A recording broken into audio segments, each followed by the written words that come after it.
पाप से बुराइयों से बचना है तो परमात्मा के नाम की शरण ग्रहण।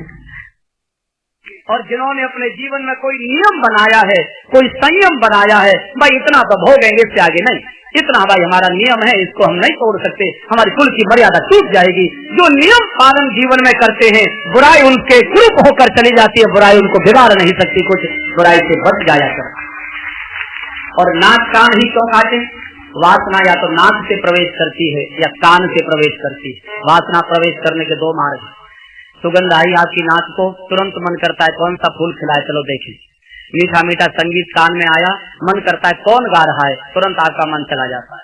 इसलिए वैराग्य ने वासना के प्रवेश द्वार ही काट दिए। ये जाकर खरदूषण को ललकारती है। खरदूषण 14,000 सेना लेकर आए और भगवान ने एक ही बाण से खरदूषण को 14,000 सेना के सहित विनाश कर दिया। पहले तो भगवान ने सोचा कि मैं अपना रूप बना दूं ताकि आपस में लड़ पड़े और प्रवृत्ति कुछ ठीक हो जाए। 14 अंग, ये 14,000 सेना क्या है हमारे जीवन की? 5 कर्मेंद्रिय, 5 ज्ञानेंद्रिय और अंतःकरण चतुष्टय। जब हमारे जीवन के 14 तत्वों में वासना का प्रभाव रम जाता है, फिर कोई बचा नहीं पाता उसे, फिर तो विनाश ही संभव है। फिर भगवान भी नहीं कहते तू बच, भगवान भी उसको कहते तेरा तो मरना ही हितकर है, इसलिए भगवान मार डालता। और जाकर फिर ये सूर्पणखा रावण के दरबार में ललकारती है। रावण सिंहासन पर बैठा था और जाकर रावण को इसने उपदेश कहे, रावण क्या कर रहा है तुझे मालूम नहीं? जानो उपदेश करने के रावण है। रावण हे राजनीत बिनु धन बिनु धर्म, हरे समर्पे बिनु सत्कर्म, विद्या बिनु विवेक उपजाए ब्रह्मल पढ़े और पायर संभल पढ़े और पायर संभल हे दंगत जति कुमंत्र के राजा, मानस मान जानते राजा, प्रीत प्रणय बिनु मदते गुनी नाचे वेदनी, असुनी रे नाचे, असुनी रे नाचे, असुनी रे नाचे। एकदम ललकार में गए रावण, तू 24 घंटे मदिरा पान करता है, स्त्रियों में तू रमण करता है, तुझे होश नहीं, तेरे द्वार पर दुश्मन दस्तक दे रहा है और तू निश्चिंत होकर विपरुद्ध पावक पाप है, इनको छोटा मत मानो। अग्नि को, पाप को, सांप को, रोग को, दुश्मन को, इनको कभी छोटा नहीं मानना चाहिए। और ऐसा करके पछाड़ खाकर गिर पड़ी, हाहा करने लगी। रावण ने कहा, बहन क्या हुआ, तेरा रूप किसने कर दिया? तो ये रावण की कमजोरी जानती है, ये जानती है रावण स्त्रियों का बहुत भूखा है। तो इसने कहा, रावण मुझे प्यास लगी थी तो पंचवटी पर पानी ग्रहण करने गई थी पानी ग्रहण करने, और गति प्यास लगी थी, वहां में गई तो वहां अवध के 2 राजकुमार आए थे, उनके साथ बड़ी सुंदरी एक राजकुमारी। मैंने सोचा चलो तेरी शादी किससे बात करती, चलो गई थी अपनी शादी। इसको मालूम है कि रावण की कमजोरी, रावण स्त्री का बहुत भूखा है, स्त्री की बात सुनकर लालायित हो जाएगा। तो जैसे ही मैंने तेरी शादी की बात की तो तैसे उसके छोटे भाई ने मेरे नाक कान काट दिए। तो रावण ने कहा, तूने खरदूषण को नहीं कहा क्या? अरे बोले, कहा तो सही, वे 14,000 सेना लेकर गए, लेकिन वो तो इतने बलवान थे कि एक ही बाण से खरदूषण सहित 14,000 सेना का विनाश कर। रावण तो थर थर कांप गया। बहन को तो कहा तू विश्राम कर, मैं इसका बदला लूंगा, लेकिन रावण का तो सिंहासन कांपने लगा और रावण सोचने लगा, ये क्या सुन रहा हूँ मैं?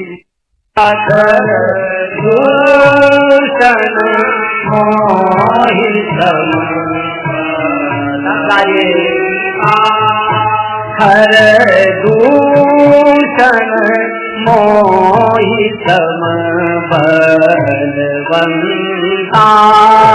हर दूषण। बहुत सुंदर प्रसंग जानकी जी का हरण आ रहा है। नहीं कुमार दिनु भगवंता, कुमार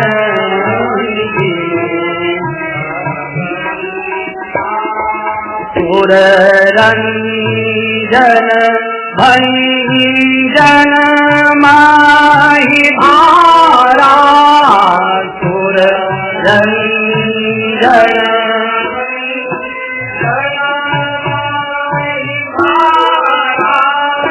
जो भगवंत लीन अवतारा जो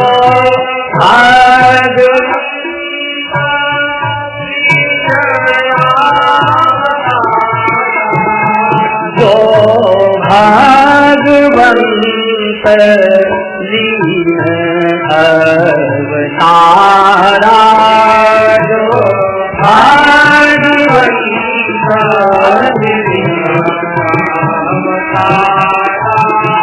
हर भूषण मोहितम बलवंता हर भूषण मोहितम रावण तो एकदम चिंता में डूब गया। खरदूषण तो मेरे समान बलवान, इनको तो बिना भगवान के कोई मार नहीं सकता।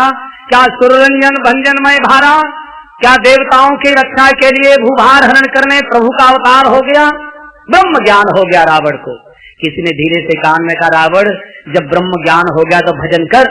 बोले भजन वजन नहीं होता, जल्दी शराब ले आओ, मैं तो मदरा पीऊंगा। बिल्कुल महाराज ताऊ था। कितने लोगों को मालूम है कि भगवान को जाकर जवाब देना, लेकिन भजन कितने करते, पाप तो नहीं छोड़ पाते ना, पाप में ही डूबे रहेंगे। मालूम है मरने को बैठे, पड़ोसी मर गया, सामने वाला चला गया, मेरा मित्र चला गया, मेरी छोटी आयु वाला भी चला गया, मुझे भी एक दिन जाना है। जानने के बाद भी भगवान का भजन नहीं करता, पाप में डूबा रहता है। बिल्कुल रावण जैसा स्वभाव। बोले अभी जाकर बदला लेता हूँ, वैर ठानूंगा। वहां से आया, सागर के पार मारीच नाम का इसका मामा था। आते रावण ने प्रणाम किया, मामा जी नमस्कार। मारीच समझ गया जरूर दाल में काला है। रावण तो किसी की नमस्कार लेता नहीं, आज नमस्कार कर रहा है इसलिए कुछ धोखा है। तो रावण ने कहा, मामा जी जरा कांचन मृग बनकर आपको चलना है पंचवटी, वहाँ राम है, लखन है, उन्होंने मेरी बहन का अपमान किया है, तो तुमको धोखे से उनकी जानकी जी का उनको धोखे में फंसाना और मैं उनकी धर्म पत्नी का हरण करके लाऊंगा ताकि मैं बहन का बदला ले सकूं। तो मारीच ने कहा, रावण तूने राम जी को देखा है क्या? बोले नहीं। बोले उनको सुना है तूने? बोले ज्यादा तो नहीं सुना, सुपन खाने थोड़ा सा बताया। मारीच ने कहा, रावण मैंने देखा भी है, सुना भी है, समझा भी है और भोगा भी है। विश्वामित्र जी के यज्ञ में विघ्न करने चला गया था, बिना फन का बाण मारा, मेरे 400 कोस दूर आके पड़ा हूं। सब चुपचाप लौट जा, तेरी बहन तो दंड है, उसकी बातों में मत आ, तुझे मरवा डालेगी, वे तो कालों के भी काल है। ब्रह्म अनामय अज भगवंता, व्यापक अजित अनादि अनंता, गोद्विज धैन देव हितकारी, कृपा सिंधु मानुष तनुधारी। ब्रह्म ज्ञान करा रहा है मारीच, तू चुपचाप लौट जा। तो जैसे ही कहा तू चुपचाप लौट जा, रावण ने फरसा निकाला, बोले मामा के बच्चे। अभी 1 मिनट पहले मारीच मामा जी था, अब 1 मिनट के बाद ही मामा का बच्चा हो गया। इस स्वार्थी और दुष्ट लोगों का स्वभाव है। जितने दुष्ट प्रवृत्ति के लोग हैं, जब आपके पास आएंगे तो बहुत मीठी और आदर की भाषा लेकर आएंगे, और जब आप उनके अधीन हो जाओगे तो आपको भी ऐसे ही कहेंगे, खबरदार देता है चौथ के नहीं देता, वही शुरू कर बोल चलता है कि नहीं। मारीच ने सोचा, मना किया और गर्दन गई। मारीच सोचता है मना करूं तो रावण मार डालेगा, और वहां गया तो भगवान मार डालेंगे। उभय भाग देखा जब मरना, जब मारीच ने दोनों ओर मौत देखी तो निर्णय कर लिया, जब मरना ही है तो फिर रावण के हाथ से क्यों मारा जाए, फिर तो भगवान के हाथ से मारा जाए, फिर तो राम के हाथ से मारा जाए। और ये मारीच की सूचना है। मौत तो अवश्यंभावी है, मृत्यु तो निश्चित है, लेकिन निर्णय कर लो, पाप के हाथ से हाय हाय करके जाना चाहते हो या राम राम बोलकर भगवान के विमान में बैठकर जाना चाहते हो। निर्णय अपना करो, कौन निर्णय आपको अच्छा लगे। यहाँ से मारीच आता है, कांचन मृग बनकर उछलकूद करने लगा। जानकी जी को भगवान ने कहा, जानकी जी अब निशाचर वंशी आएगा, आपके तेजस्वी स्वरूप को स्पर्श नहीं कर पाएगा, लीला कैसे पूरी होगी, इसलिए अपने तेज को अग्नि में समा दो और मायावी रूप धारण कर लो। लक्ष्मण हो यह मर्म न जाना। जानकी जी मायावी रूप में बैठी, इधर मृग उछल कूद करने लगा। तो जानकी जी ने कहा, भगवान कितना सुंदर मृग है, कैसी इसकी कांचन की छाला है, इसको आप शिकार करके लाइए, मैं आपका आसन बनाऊंगी, आभूषण बनाऊंगी। भगवान जटा जूट बांध कर चले। भगवान समझ गए जानकी जी ने लीला पूर्ण कर शुरू कर दी, क्योंकि जब तक सूर्यवंशी यहाँ बैठा रहेगा तब तक निशाचर वंशी कैसे प्रवेश करेगा। इसलिए चलो, भगवान ने कहा लखन मुझे आज थोड़ा सा अपशकुन जैसा दिखाई दे रहा है, जानकी जी की तू रक्षा करना, मैं अभी इस कांचन मृग को मार कर लाता हूँ।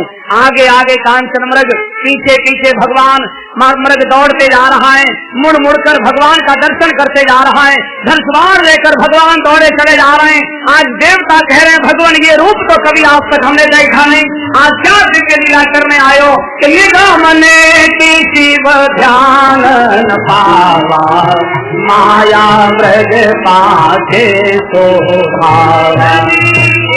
माया मृग के पीछे भगवान है,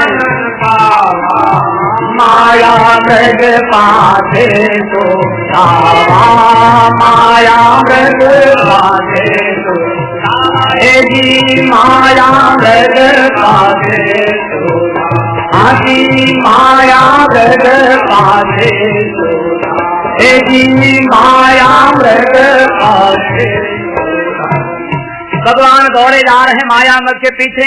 बहुत दूर जब भगाकर भगवान को ले गया, भगवान ने ताड़ कर बाण मारा और जैसे ही मारीच को बाण लगा, हाँ लक्ष्मण रक्षा करो, हाँ लक्ष्मण रक्षा करो, ऐसे बोलकर मारीच ने प्राण त्याग दिए। भगवान का बाण लगते ही मारीच राम रूप हो गया, प्रभु धाम गया। और इधर जानकी जी ने सुना कि भगवान पर संकट है, हाँ लक्ष्मण रक्षा करो। तो जानकी जी ने कहा लखन लाल जल्दी जाओ, मेरे प्रभु पर कोई आपत्ति आई है, तुमको पुकार रहे, तुम जाओ। लक्ष्मण जी का मां कैसी बात करती हो, अरे भ्रकुटी विलास सृष्टि लय होई, जिनकी इच्छा मात्र से सृष्टि में लय प्रलय हो, उन पर कभी स्वप्न में भी संकट आज क्यों। जानकी जी ने कुछ कठोर शब्द बोले, लक्ष्मण जी का हृदय रो पड़ा। माँ आज मुझे तो अपशकुन दिखाई दे रहा है, आज प्रभु आज्ञा मैं टाल रहा हूँ, अब मैं जाऊंगा तो क्या आप कह रहे हैं। लेकिन लक्ष्मण जी ने एक रेखा खींच दी और कहा माँ मेरी प्रार्थना है कि कुछ भी करना लेकिन इस रेखा का उल्लंघन मत करना, इस रेखा के अंदर रहोगी तो आप सुरक्षित रहोगी और रेखा के बाहर आ गई तो बस आपके जीवन को खतरा हो जाएगा। और जानकी जी जैसी साध्वी नारी का आज अपहरण कर रही है बुराई, रावण जैसी बुराई जानकी जी जैसी साध्वी नारी का अपहरण करने आ रही है। क्यों?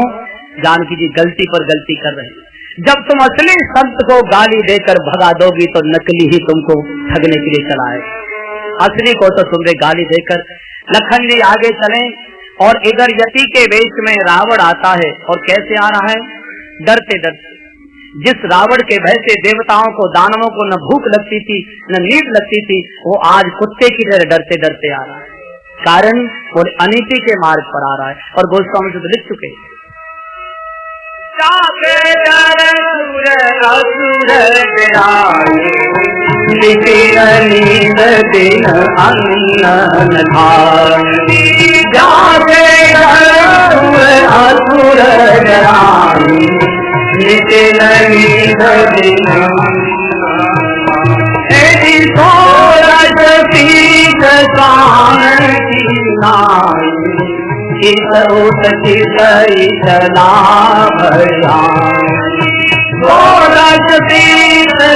वो डरते डरते कुत्ते की तरह काहे बताने गोस्वामी जी को पंख पग देख खगेला रहन तेज तन बुद्धि बल देता। इनको पंख पग देख खगेला रहन तेज तन बुद्धि बल देता। रहन तेज तन रहन तेज तन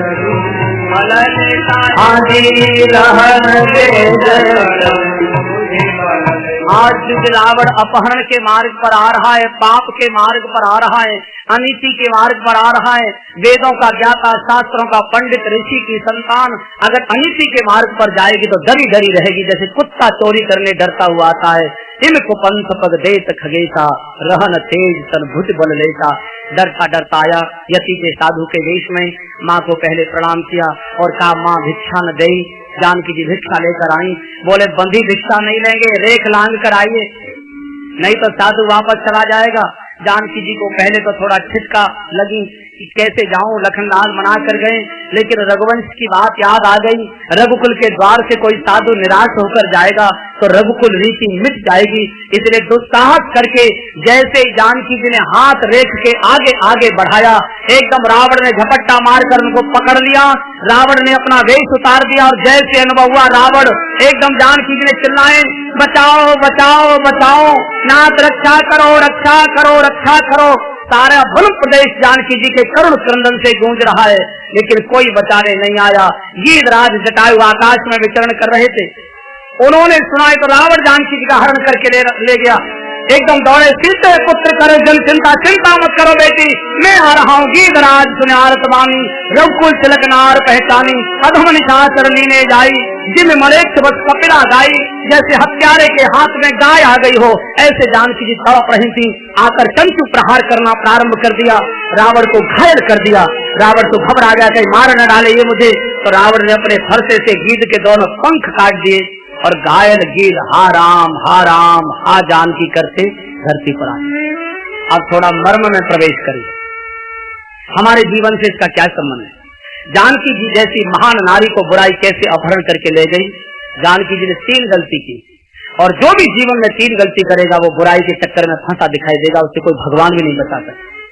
पहली गलती की, जानकी जी ने भगवान को कुटिया से बाहर कर दिया। दूसरी गलती की, जानकी जी ने लक्ष्मण जी को कुटिया से बाहर कर दिया। और तीसरी गलती की, जानकी जी ने लक्ष्मण जी जो रेखा खींच कर गए थे उसका उल्लंघन कर दिया। और 3 गलतियां जो करेगा उसे वो बच नहीं सकता।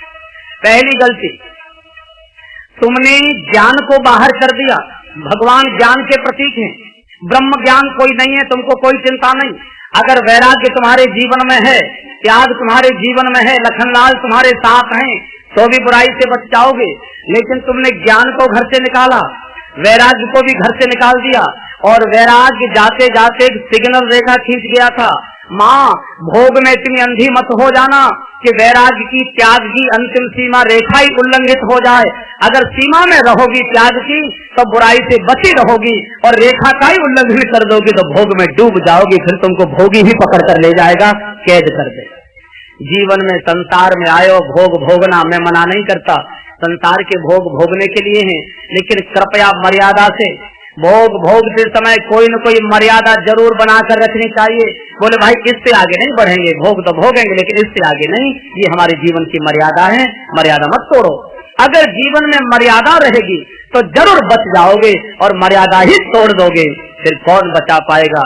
दूसरे, जानकी जी ने भगवान को कुटिया से बाहर निकाल दिया। कोई बात नहीं, अगर जीवन में भगवंत हमको नहीं भी मिलते और संत अगर हमारे साथ है, संतों का सानिध्य हमारे साथ है, तो भी बुराई से बच जाओगे। लेकिन तुमने भगवंत को भी विश्वास छोड़ दिया और तुमने संत पर से भी विश्वास खत्म कर लिया, संत को भी तुमने जीवन से दूर कर दिया, और संत जाते जाते मर्यादा की रेख बनाकर गया, तुमने संतों की मर्यादा का उल्लंघन कर दिया।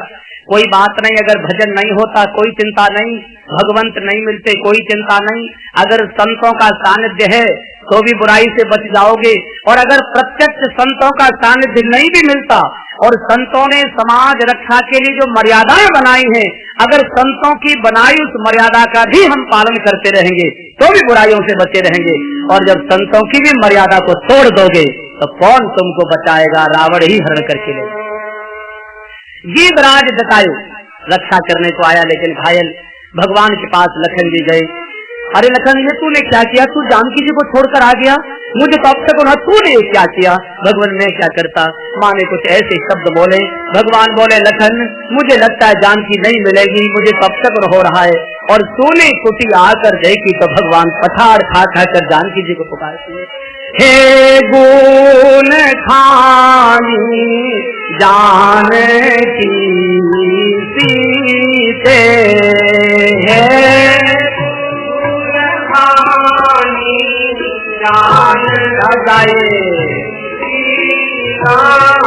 हे गुण खानी जानकी सीता,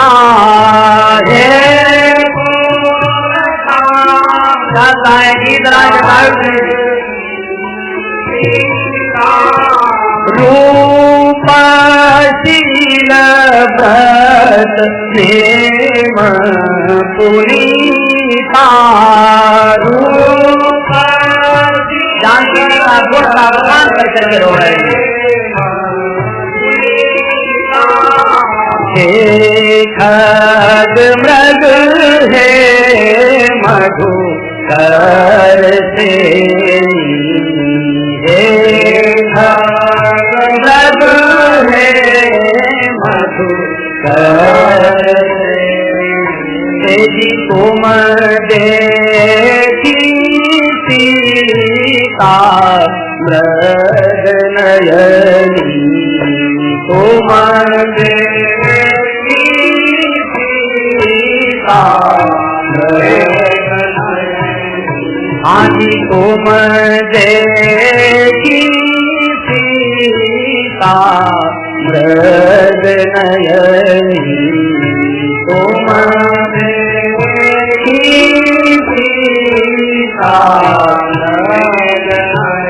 भगवान अधीर होकर पुकारते, हे गुण खान जानकी सीते, रूपशील बाके एक एक गुण को बोल बोल कर भगवान पशुओं से, पक्षियों से, लताओं से, वृक्षों से, मधुकरों से रो रो कर पूछते हैं, आपने मेरी जानकी जी को कहीं देखा है क्या? भक्ति के विरह में भगवान भी कितने व्याकुल हो जाया करते हैं। भक्ति के बिना जब भगवान की ये दशा हो सकती है तो हम तो जगत के साधारण लोग हैं, बिना भजन के हमारी क्या दशा होगी? हमको कितना तड़पना पड़ेगा, आप कल्पना करिए। बिना भक्ति के भगवान इतना जब तड़प रहे हैं तो बिना भजन के हमको कितना तड़पना पड़ेगा। भगवान आगे बढ़े तो कराहट की आवाज सुनाई दी, हा राम, हे राम, हे लखन, हे जानकी। भगवान का लखन एक हमारे चाचा जी का स्वर है। गीधराज जटायु से भगवान चाचा जी का नाता मानते थे, दशरथ जी के ये मित्र थे। पंख टूटे पड़े, रक्त पड़ा, दौड़ कर देखा तो जटायु महाराज घायल पड़े हुए। भगवान ने उठाकर जटायु को गोद में बिठाया और जटायु की धूल जटान सुधारी, अपनी जटाओं से भगवान धूल झाड़ रहे हैं। सारी कहानी बता दी, ऐसे ऐसे रावण जानकी जी का हरण करके ले गया है। मैंने बहुत कोशिश की राघव, बस मैं मुख दिखाने योग्य नहीं हूँ, मैं जानकी बेटी की रक्षा नहीं कर पाया, बस मैं कितना पापी हूँ। भगवान कितने द्रवित हो गए, बोले चाचा जी आपको स्वस्थ कर दूं, आपको जीवित कर दूं। जटान कर नहीं राघव, बस इसी घड़ी की प्रतीक्षा कर रहा था, तुम कैसे आ जाओ। मैंने तो दशरथ जी से यही घड़ी मांगी थी। एक बार दशरथ जी शनिश्चर के साथ युद्ध कर रहे थे तो काफी थक गए और शनिश्चर भारी पड़ रहा था। तो उस समय आकाश में गीधराज जटायु थे, उन्होंने शनिश्चर पर आक्रमण किया और दशरथ जी के प्राणों की रक्षा की। तो दशरथ जी ने कहा था, जटायु राज आज हमसे आप वरदान मांगो, आज आपने हमारे प्राणों की रक्षा की। तो गीधराज ने कहा था, महाराज आज तो मुझे वरदान नहीं चाहिए, लेकिन मैं आगे के लिए वरदान मांग रहा हूँ। मैं शादीशुदा नहीं हूँ, इसलिए अंत समय में मेरी दाह क्रिया करने वाला कोई मेरे पास मेरा पुत्र नहीं, तो मैं अविवाहित हूँ। तो मेरी आपसे प्रार्थना है कि जब आपके पुत्र पैदा हो जाए तो मेरा अंतिम संस्कार करने के लिए किसी एक पुत्र को मेरे पास भेज देना। राघव आज मैं उस घड़ी को याद कर रहा हूँ कि मैं कितना सौभाग्यशाली हूँ। मैं तो दशरथ जी से भी ज्यादा सौभाग्यशाली कि दशरथ जी के 4 बेटे थे, लेकिन अंत समय में उनको जलांजलि देने वाला एक भी बेटा उनके पास नहीं था। और मैं कितना भाग्यशाली हूँ, इस घनघोर वन में भी अंत समय में 2 बेटे मुझे गोद में लिए बैठे हैं मेरी अंतिम क्रिया करने के लिए। कितना सुंदर मेरा सौभाग्य, ऐसा सौभाग्य तो मुझे कभी मिला नहीं। राघव अब बस मुझे यहाँ से जाने दो। भगवान ने कहा, चाचा जी आप जाओगे तो सही, वहाँ पिताजी मिलेंगे, उनको ये मत कहना कि जानकी जी का हरण हो गया है और राघव विलाप कर। वहाँ जाकर ये शिकायत मत कर देना, ये सूचना मत देना, मेरे पिताजी को बहुत कष्ट होगा, क्योंकि वो तो पहले ही मेरे विरह में गए हैं। और जब उनको ये मालूम होगा कि जानकी का भी हरण हो गया तो मेरे पिता को उस लोक में भी दुख होगा। सीता हरण 7 जन कहो पिता सन जाए, उनको मत कहना। और मैं आपसे कह रहा हूँ कि जो मैं राम तो कुल सहित कहे दशान न आए। अगर मैं असली राम हूँ तो मैं रावण को वो पाठ सिखाऊंगा कि खुद रावण जाकर कहेगा कि मैंने ये पाप किया था, इसका फल मुझे भोगना पड़ रहा है, वही जाकर कहेगा। और यहाँ से गीधराज को जैसे भगवान ने शांत किया, गीधराज की आत्मा भगवान के विमान में बैठकर गाती जा रही है, हरे राम रामा रामा राम हरे हरे, हरे राम हरे। दादा ये बहुत मार्मिक पुस्तक है। हरे कृष्ण कृष्णा कृष्णा हरे हरे हरे कृष्णा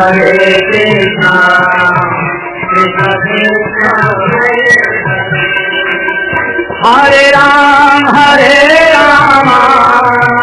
राम राम हरे हरे हरे राम राम राम हरे हरे हरे कृष्णा कृष्णा कृष्णा हरे हरे हरे कृष्णा कृष्णा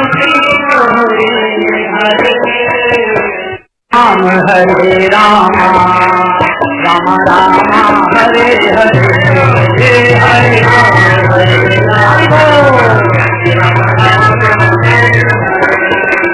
हरे कृष्णा कृष्णा कृष्णा हरे हरे हरे कृष्णा कृष्णा कृष्णा हरे राम राम राम हरे हरे हरे राम राम हरे हरे हरे अभी आधा घंटे कीर्तन चलेगा कृष्णा हरे हरे हरे राम कृष्णा हरे हरे जय जय श्री राम जय जय जय जय। प्रभु ने गीधराज जटायु को मुक्ति प्रदान की। जानकी जी के वियोग में, जानकी जी की रक्षा में गीधराज ने जो संघर्ष किया उसका प्रतिफल, उसका परिणाम मिला। भगवान की गोद मिली और भगवान का धाम मिला।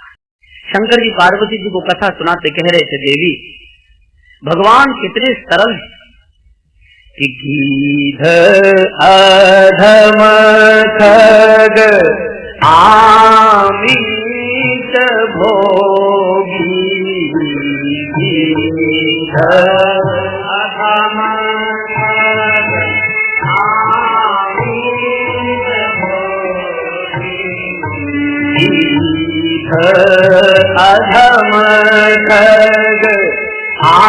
आमिष भोगी गीध अधम खग आमिष भोगी गति जो जाचत जोगी गति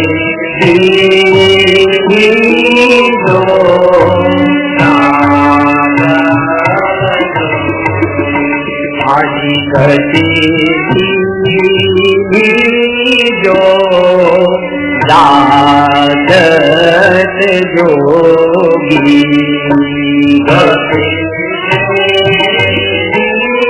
हे पार्वती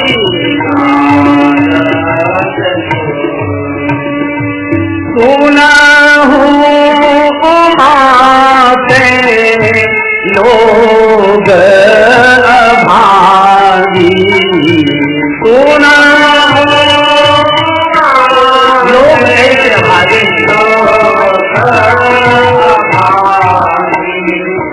सुना उमाते लोग अभागी सुना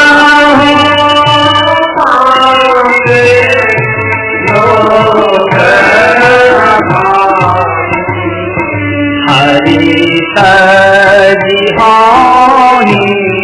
विषय अनुरागी हरि सजिहानी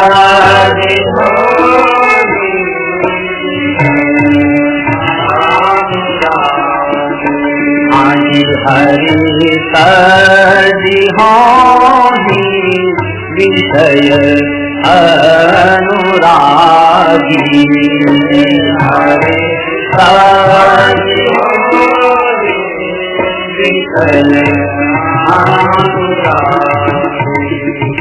शंकर जी पार्वती जी को कितना सुंदर बोले हैं, हे पार्वती जी, हे उमा, भगवान कितने सरल हैं कि गीध अधम खग आमिष भोगी, गत दीनी जो जाचती